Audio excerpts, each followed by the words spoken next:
the person who did speak after the people spoke last night, hundreds of thousands in a spontaneous expression of rage such as I've never seen in all the years I've been reporting here. The police lost control of those massive crowds, didn't try actually to control the crowds, except in Jerusalem where they got close to the Prime Minister's residence.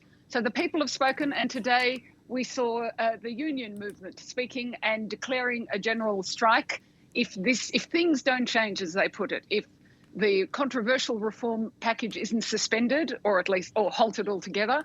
And if they are also calling for the defence minister who was sacked unceremoniously, was it less than 24 hours ago, will be reinstated. So it was quite an interesting press conference because it felt like the protests. People that were carrying flags, they were shouting "Demokratia," democracy, and the union leaders were flanked by industry leaders. Now, it's been so long since there's been a general strike here. I don't know if that's common. I haven't reported on one. I don't think it is. So it's a sign that there's chaos everywhere. There's a teachers' strike, schools are closed, there's a potential for a general strike, and Israel is still waiting to hear from its prime minister. It certainly is. And as you said, this is really something that's almost unprecedented there in Israel. Tell us a bit more about that.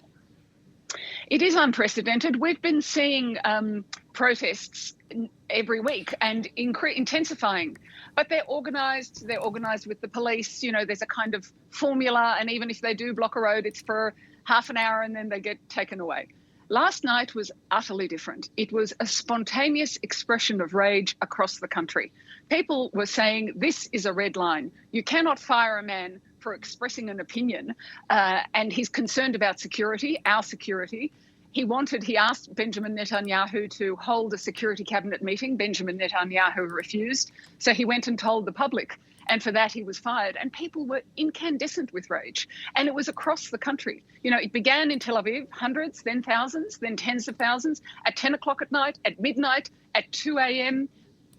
Roads blocked, kilometres of protests, burning tyres, or I don't even know what they were burning. Actually, I don't think it was tyres, but fires. It was completely different. And you did feel then that this is a tipping point in this protest and in this whole judicial reform, judicial overhaul, judicial overthrow, whatever you want to call it, in this campaign. And I think because of that rage, there is now today an expectation that Benjamin Netanyahu will pull this reform, or at least suspend it. And we did see that the committee that was considering the legislation, which was working this morning, suddenly abruptly stopped about an hour ago. So I would say that is the way the wind is blowing.